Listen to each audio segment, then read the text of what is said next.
మా ఫాదర్ చనిపోయినప్పుడు కూడా his dead body was abandoned. Oh so దీనికి ఆన్సర్ ఏంటి? What is the answer? ఆయనని మొయ్యాలి అని అంటే భయం. ఎవరు కేసులు వేస్తారో, దొంగతనం కేసులు వేస్తారో. బికాజ్ మా అమ్మ పోయాక కూడా అలాగే స్టార్ట్ అయింది లీగల్ ఇష్యూస్.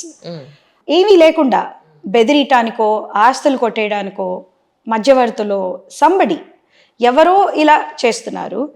నేను నా లైఫ్లో పీస్ఫుల్గా ఉన్నాను. మా బ్రదరు బాగానే చదువుకున్నాడు, ఆయన పీస్ఫుల్గానే ఉన్నాడు. ఎవరైనా అడిగితే బ్రదర్ సిస్టర్ డిస్ప్యూట్ అంటారు. మాకు డిస్ప్యూట్ ఏంటి? ఎలా వచ్చింది? ఎలా ఇవన్నీ మాకు తెలియకుండానే బయట వాళ్ళందరూ వచ్చేసి ఇంట్లో తిరుక్కుంటా, ఏ పేపర్స్ ఉంటే వాటి మీద సంతకాలు పెట్టుకుంటా, మా father hand writing, tax payer citizen, అంత చక్కగా లెక్కలు రాసుకొని అంత ఖచ్చితంగా ఒక్కొక్క ఫోల్డర్ 1992, 93 మా మదర్ ట్యాక్స్ ఫైలింగ్స్. మరి సీజ్ అవడానికి కారణం ఏమిటి? ఇప్పుడు బ్యాంక్ అకౌంట్స్ ఇవన్నీ అడిగారా బ్యాంక్ వాళ్ళని? బ్యాంకుకి వెళ్ళాను, చాలా రూడ్ అండి. ఇది చాలా మంది లోకల్ వాళ్ళకే ప్రాబ్లం అవుతా ఉందంట.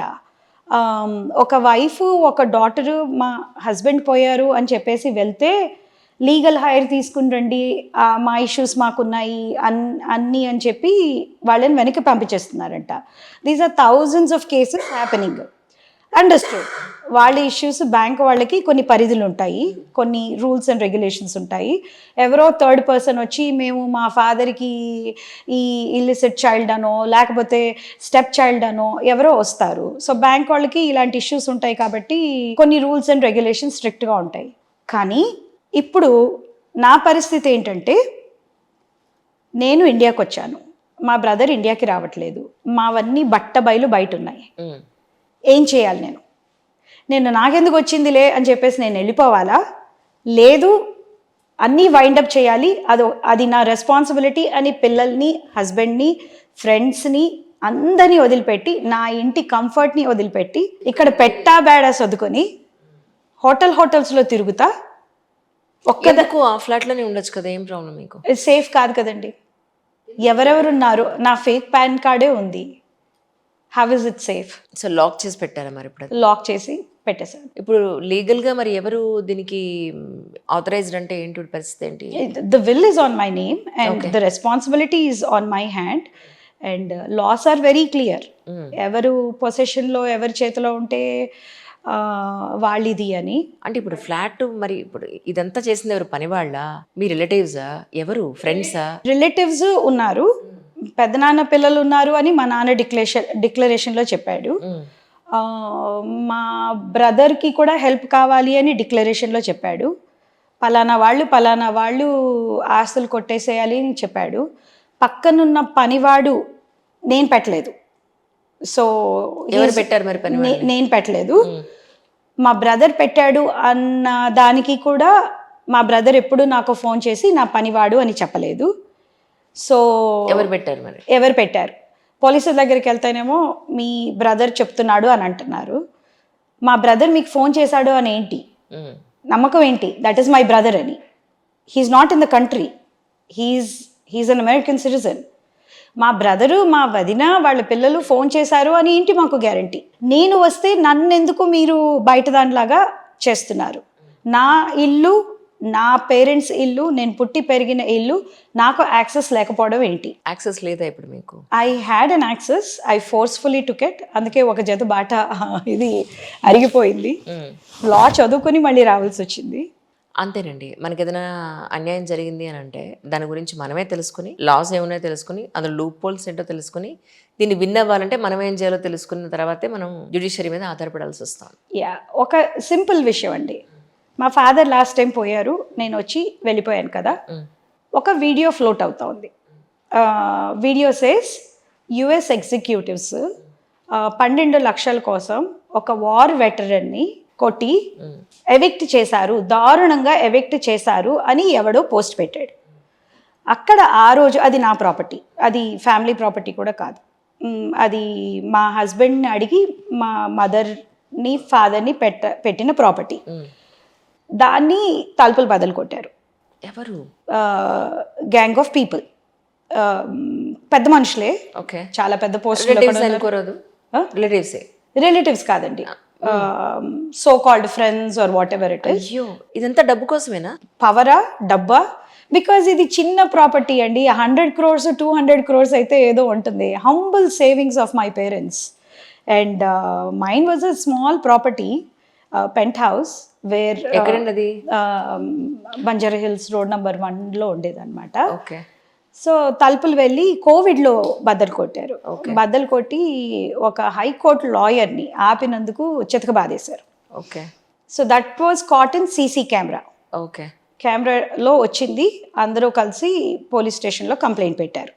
అక్కడి నుంచి నా కష్టాలు స్టార్ట్ అయ్యాయి. రైట్. బికాజ్ నేను మా హస్బెండ్ ప్రాపర్టీ ఓనర్స్. తలుపులు బద్దలు కొట్టిన వాళ్ళు కాన్స్టెంట్గా ఇది మాది, మేము డబ్బులు ఇచ్చాము, ఇది మాది. సో ఐ సెడ్ ఓకే, కోర్టులో ప్రూవ్ చేసుకుందాము. ఎలాగో ఇల్లీగల్ పొజిషన్లో ఉన్నారు. ఇల్లీగల్ పొజిషన్లో ఉంటా మా నాన్నని తీసుకెళ్ళి ఇల్లీగల్ పొజిషన్లో అక్కడ మా నాన్న ఉంటే నేనేమన్ను కదా, మా నాన్నని తీసుకెళ్ళి అక్కడ కూర్చోబెట్టేశారు. ఓకే. మా నాన్నని కూర్చోబెట్టిందే కాకుండా పోలీస్ రిపోర్ట్లో ఏముంది, A1 అంటే ఒక A1 ఉన్నాడు, మిగతా 4-5 పెద్ద మనుషులు, వాళ్ళ మనుషులు. సో ఓపెన్ ఛార్జ్ షీట్ మేము దొరికినప్పుడు పెడతాము అని చెప్పేసి A1ని పెట్టేశారు. డబ్బులు లేకపోతే ఒక ప్రాబ్లం, డబ్బులు ఉండి ఆస్తులు ఉంటే ఇంకొక ప్రాబ్లం. బట్ ఏదైనా అండి ఈ రోజుల్లో మనం ఉండడానికి మనకి కావాల్సినంత అంతే పెట్టుకోవాలి తప్ప 10 ప్రాపర్టీలు కొని లేదా మనం ఎక్కడో ఉంటాం, ఇది చూసే దిక్కు ఉండదు. ఎవరు కబ్జా చేశారో తెలియదు, ఏం జరుగుతుందో తెలియదు. చేసుకున్నారు. నుండి రేపు పోయే ప్రాణానికి ఎన్ని ఆస్తులు పెట్టుకుంటామండి నా పిండాకుడు. యా, కానీ ఇప్పుడు ఇది ఇంటర్వ్యూ చూసిన వాళ్ళు ఎవరైనా కామెంట్లో అంటారు ఈవిడ పర్సనల్ స్టోరీస్ ప్రాపర్టీ గురించి మాట్లాడుతుంది అని అంటారు. ప్రాపర్టీ ఇక్కడ.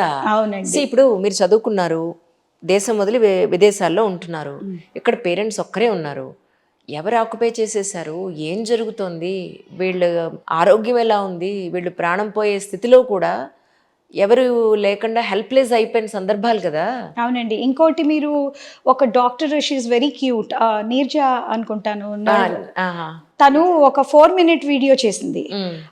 మీ పెద్దల్ని 70-year-old పేషెంట్స్ వస్తూ ఉంటారు మా దగ్గర, వాళ్ళని ఎలా చూసుకోవాలి అనే ప్రాసెస్ ఒక 4 steps చెప్తుంది అనమాట తను. She's very cute. మీరు చేసిన ఇంటర్వ్యూలోనే నేను చూశాను. సో చెప్తుంది అనమాట, నంబర్ 1 ఇలా చూసుకోండి, ఎప్పుడు నిత్యం మాట్లాడిస్తూ ఉండండి, వచ్చే పోయే వాళ్ళని కూడా మీరు ఇండియాకి వచ్చినప్పుడు మీ పేరెంట్స్ని చుట్టుపక్కల బంధువులతోటి వాళ్ళతోటి పరిచయాలు చేస్తూ ఉండండి. అప్పుడు వాళ్ళకి సోషలైజింగ్ ఇంటాక్ట్ ఉంటుంది. లేకపోతే పెద్దోళ్ళు అయిపోయాక ఎవరు రారండి పేరెంట్స్ని చూడటానికి. మనము ఆ సోషలైజేషన్, మేము పిన్ని బాగున్నారా, పెద్దనాన్న బాగున్నారా, వచ్చి అది మెయింటైన్ చేయాలి అంటే మనం ఒక కనెక్షన్ వచ్చి ఆ సోషలైజేషన్ చెయ్యాలన్నమాట. అందుకే అసలు ఈ ఏమంటారు వృద్ధాశ్రమాలు అనకూడదు కానీ లేదంటే ఒక old age homes type of ఇందుకే వచ్చాయేమో. అవునండి.